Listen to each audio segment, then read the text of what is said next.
Well, hello from Ireland's Team Hotel in Sydney, just across the road from the Sydney Opera House. Well, maybe not quite across the road, but thankfully I have a local here, the one and only Christy Doran, freelance Australian rugby reporter. Christy, it's finally good to be in your neck of the woods. So I'm used to you being up in ours. Yeah, Kane, good to be here. You're right, we're pretty close to the Opera House. I would say it's probably three of my drivers to get down there. I'm not a great golfer, but it's good to have you here. The sun's finally come out, because I remember speaking to a couple of the Irish journalists 12 months ago, and obviously the lines and the downpour and the lightning and the delays, and then you guys rock up and you bring the rain back here, and I thought, geez, that's bad, but it's been a good couple, like a good week, and got to a pub or two. I showed you one of the better pubs in Sydney. You did. Well, yeah, we rocked in what's called the Lord Dudley, in your neck of the woods. Went in, there was a roaring fire, there was mulled wine being cooked. Like, it felt like we'd walked into a Christmas movie set, which is a bit different to back home, because you mentioned the heat. Like, we've had a heat wave for the last couple of weeks back home, but thankfully the sun has come out to play, and we have the teams, finally, the Ireland and the Wallabies teams. Let's talk about Ireland first, Christy. We're really fascinated to get your insight into the Wallabies. I suppose the big selection calls that Andy Farrell had from our point of view was who was going to play 10. And to be honest, I think it was pretty nailed on after Sam Prendergast's performance in the URC final for Leinster against the Bulls. He was outstanding. No Jack Crowley, obviously, here on tour. I think if he had been here, he certainly would have been the 10 to continue the good work that he'd done in the Six Nations. But the door is reopened now for Sam Prendergast. He's had a difficult year on the test scene. He started the Six Nations as Ireland's 10 in Paris, ended up losing his place in the team to Jack Crowley, and then lost his place in the 23. So he's kind of come full circle now. It's a really big opportunity. He's going to be starting with his brother Cian, which is fascinating, really. They both started for the first time in Paris together. Andy Farrell tends to build a lot of stuff around family and themes and like that. So he probably did it in the Six Nations for that game, but I wouldn't be surprised if he tries to push those emotional buttons. And Cian Prendergast in his own right is a huge call as well, because Ty Byrne isn't too often left on an Ireland bench or a Munster bench. Now, he is only working his way back from a knee injury. He missed the end of the season, but it's a big show of faith in Cian Prendergast as well as Sam. He was outstanding for Connacht under Stuart Lancaster this season. One of Connacht's Player of the Years, undoubtedly. He's the captain of Connacht, so really deserves his start. And the other big talking point was the left wing. We've just been getting Andy Farrell's take, finally, because we hadn't heard from him in quite a while, and James Lowe leaving Irish rugby, and we'll have lots of coverage on that over the next while in the Irish Independent. But James Lowe has left a hole that needs to be filled. I think it's fair to say, both on and off the pitch. And Andy Farrell's gone for Jamie Osborne, a guy who hasn't played. He's only started one test on the wing, and that was in last year's Six Nations defeat to France. Didn't go quite well, I think it's fair to say. I think a lot of people would reckon that Jamie Osborne's best position is probably going to be in the centre, but he was outstanding in the Six Nations at fullback. I'm sure you saw plenty of that as well. But he gets the nod on the left wing. What do you think, from what you've seen of Jamie Osborne, an Irish point of view, that says about what Ireland are going to do this week? You've got to think that there's going to be a fair aerial kicking raid, and we saw it last year in November, didn't we? There, Max Jorgensen and the Wallabies back three didn't handle it. There was a lot of balls that hit the deck, and that put the show on the back foot. So I suspect that Andy Farrell is going to continue to go down that tactical route of trying to win the battle of the skies. And if I compare it to what Australia's done, I think people probably thought Max Jorgensen was going to be a fullback, and he's been left on the wing. So it was fascinating that Joe Schmidt said, he's not that experienced at fullback. Well, he spent the second half of last year playing at fullback. So I think he's playing like he doesn't want to say the truth there. It's just the fact that he's still growing as a fullback, and he's better suited on the wing at this point in time. So, do you think he's a fullback long term? Because when we saw him in the Lions tour last year, he's a serious winger. I think he's going to pose Ireland major threat. Yeah, I think he's a wing at the moment. He's 21, and he played fullback growing up at St. Joseph's there, like a nice big rugby school in Hunters Hill. But he didn't have to kick the ball because he was so good. He was a running threat, and he's a running threat. That's where he's best. You look at his kicking style; it's not great at this point in time either. So he's more comfortable on the wing.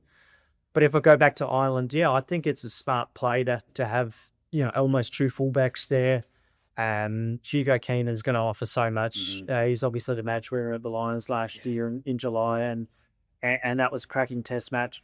What I love about the back line is McCloskey's back at 12. I actually just bumped into him just before we started recording. As I mentioned, we're in the Ireland team hotel, and as I was coming in to get set up, I bumped into Stuart McCloskey in the corridor, got to have a quick chat with him, asked him how his hammy was, because he tore his hamstring at the start of May, I think it was, in Ulster's Challenge Cup final win over at Exeter. So I think a lot of people wasn't really expecting to see Stuart McCloskey on this tour. Hammies, as we all know, are tricky business, but it's brilliant to see him here because he was Ireland's best player in the Six Nations. He has had to wait a hell of a long time for his opportunity, and it would have been such a shame if he had missed this chance. It's a bit like Jack Crowley, actually, who is now not going to get the chance to build on his Six Nations. Well, Stuart McCloskey, thankfully, has just told me there that his hammy's actually been feeling good for a few weeks now. Obviously, there was just no games to play, so he's ready to go, and I think that is a big boost. I'm fascinated. It's a big heavyweight midfield battle, isn't it, between the two guys on either side? Give us a bit of an insight into the Wallaby pair. Well, you look at Ikitau, he's probably 95 kilo, and so I imagine McCloskey's another 10 kilo. Yeah, they actually played in that game that he got injured, of course, because they went up against each other in the Exeter Ulster game. Yeah,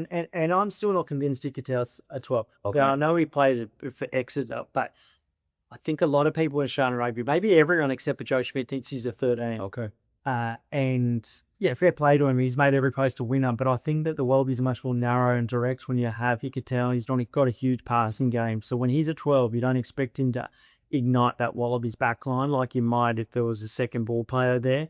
I know people like Ewan McKenzie think that someone like a Carter Gordon would be more suited to being 12, but obviously that's not happened. He's at 10. Swally at 13 is a big presence, but he only played 5 Super Rugby games this year. That's not much for you, and 4 of those 5 he was extremely, or 3 of the 5 extremely quiet. He was barely touched the ball against the Force a couple of months ago here in Sydney when they lost. He had a better game against the Highlanders under the roof in Dunedin, and then his last game, which feels like an eternity ago now, would have been more than a month ago, against the Force, he was outstanding. It was his best performance I think I've ever seen of him since switching codes. So, but it was a long time ago. Yeah, what's your overall assessment? I'm sure our Irish listeners and viewers be well aware of him. There was a lot of hype, even in Ireland, when he made the move across, and we've seen plenty of him in the gold jersey. But in general, how do you think that switch over has gone? He's played pretty much every game for the Wallabies since he switched over, but he's not played really. He's played half the games, less than half the games for the Waratahs. So he's had a kind of like a stop-start sort of period. He certainly has a kind of the lofty heights of England and Twickenham. That's his best performance still in gold. And the skeptic and the cynic might say that he's actually gone backwards the longer that he's played in rugby. And maybe that says a little bit about the coaching, but also just around where it's shown rugby's at the moment, that he came over and his best game was his first game. And has he been overcoached or has he been overthought around his role in the side? And that's why people were surprised he was at 13 to begin with, was the fact that there's so many decisions that you have to make when you're in that channel. So it's a big game for him because Les Kiss, the incoming coach, has got to decide as to whether or not he thinks he's a 13 or better suited to being that back three. Let's round out the back three. The big surprise selection was Jock Campbell. I think unless, for our Irish viewers, unless you're an avid Super Rugby watcher, I don't know if people will know a whole pile about Jock Campbell. Give us a sense of why he has come in from the code. It's been a couple of years, is it, since he's played for the Wallabies? Like, what's he gone on for? What kind of bear is he? 1,316 days. Our last test against Wales in 2022 under Dave Renniers. And not contracted until next season, is that right? He's not contracted yet. He's been offered a contract by the Reds, but they want to invest in the future, and that might involve paying overs to keep one of their best teenage talents, Trayvon Pritchard. And Campbell has been looking for a home overseas for a little while and hasn't been able to get one, but he's just had his best seat of the season by a country mile. Okay. He's played 100-odd games now for the Reds. He reminds me a bit of Hugo Keenan, actually. Oh, okay. Well, that's a big compliment. Yeah, he's not like the guy that you go has absolute X factor. He's not the biggest. He doesn't, but he's skilky. He's calm. He's composed. I think there's quite a few similarities between the two, actually. He's deceptively fast as well, which is what I think of Keenan at times as well. Quick, yeah. So I like the call. Tom Wright's on the bench. What I think I don't like is the fact that Ben Donaldson and Tom Wright are the bench cover. And Ben Donaldson covers 15. You were asking Joe about that earlier, yeah. I can't believe it because Tom Wright's never played the midfield. And at this point in time, Tom Wright's playing the backup midfield coverage. So I think it's baffling, that decision. Felipe Dianguna is seriously unlucky not to be playing and wearing that 23 jersey himself. Some might have had him start in their predicted or preferred teams. But really, I think it's probably going to come down to this test match set piece line out. We know that the Wallabies struggled there late last year, particularly. They've gone with Jerry Williams and Josh Cannon is the second row pairing. Compare that to Joe McCarthy there, That's right. James Ryan. You've got two seriously impressive yin-yang kind of operators there for Ireland. And there's a bit of that maybe in the Wallabies, but there's just, 1 or 2 years of international experience. Callum's only played a couple of tests, and it's a big area where Ireland can go at him, I think. Yeah, like when you look through the team, I think the big difference that I see as well, I completely agree, is the front five. I would nearly pair it in the front five. Look, I know Tom O'Toole, if we start in the front row, hasn't had a huge amount of experience, that Lou said. Ireland are in the process of switching him across from tight end. It went really well in the Six Nations, and my suspicion is that he will be playing a lot more for Ulster at Loosehead next season, because when he went back to Ulster this season, he ended up playing tight, and that's a very difficult thing to do, is to switch across scrums. But you've got Dan Sheehan, you've got Tyke Furlong. You're spot on to mention James Ryan and Joe McCarthy. They were outstanding in the URC final. They're coming into this game having dominated a Bulls pack that was full of Springboks. They were both obviously on the Lions tour last year. Both had their tours cut short due to injury, but they are banging form, and that's an area where I see Ireland really looking to go after the Wallabies. We spoke to Paul O'Connell, didn't we, last Saturday, and he was speaking up the maul. Obviously we're going to have the new directives in World Rugby, but I think the line out, I think the maul, I think the Irish scrum has tended to be an area of weakness, but I don't know if this Wallabies pack will be able to exploit that. What do you think? Yeah, I completely agree. Yeah, the Wallabies scrum, if you look at how the Brumbies fared against the Hurricanes in that quarterfinal, qualifying final of the Super Rugby, they got destroyed. Who was there? Alan Alatoa. James Slipper was on the other side. He's coming off the bench. He's 37. He's not going to retirement. He's not going to be scaring too many people. Let's be frankly honest. And Josh Nasser's on a huge scrummager. He's a good, honest player, but there's no one there that you go, oh wow. Irish fans, and Irish fans will know Angus Bell, obviously, who's now back in Australia. He had a good spell in Ulster. I don't think he set the world alight. Obviously, he had a bit of an injury hit time as well.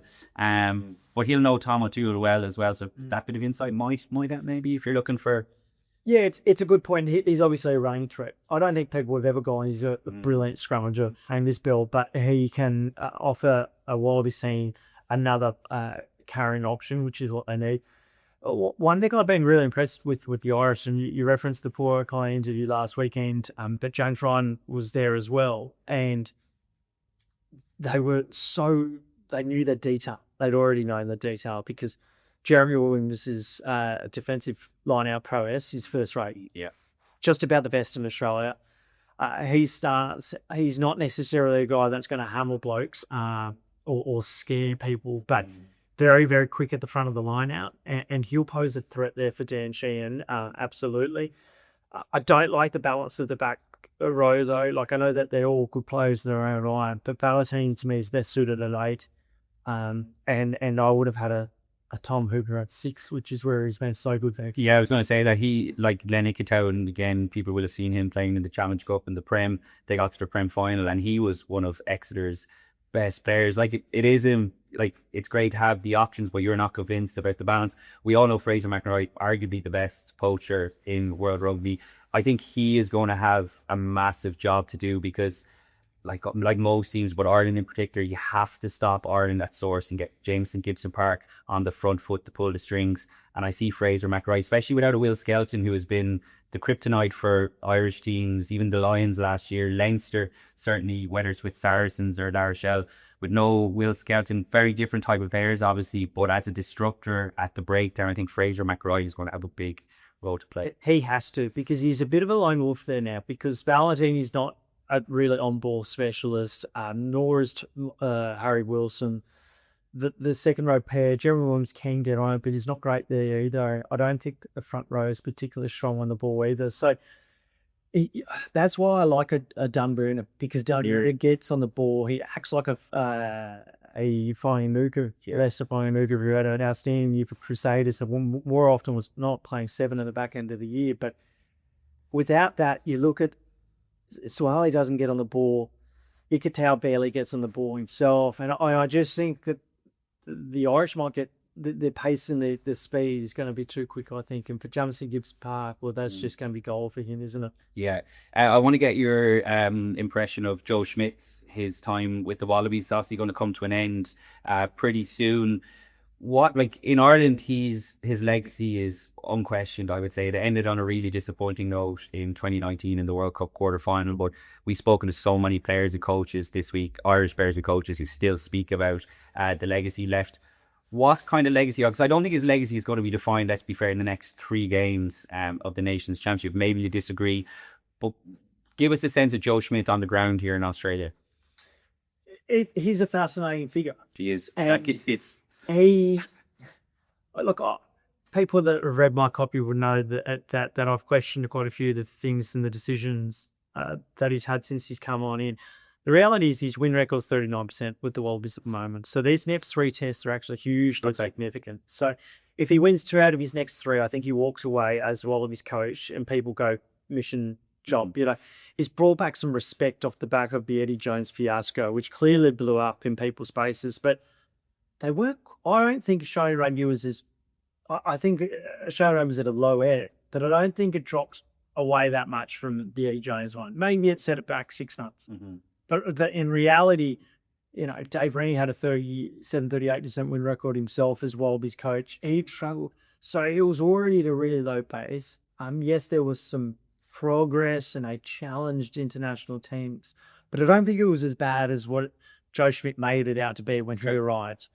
Since then, inconsistency has plagued Australia. It's plagued Australian rugby across the board, particularly Super Rugby. You know, they've won at 40% in the last 10 years, and similarly, the Wallabies have as well. So it's one step forward, one step back all along. And I think that size is an issue for the Wallabies. Selection, mixed messaging, communication. I don't think it's been as strong as what Joe Schmidt would have hoped. It has been, and I think the public have started to kind of question things more and more over the last 6 to 12 months off the back of James O'Connor's late addition, Tane Edmund coming in despite the fact that he wasn't really starting regularly at Super Rugby level.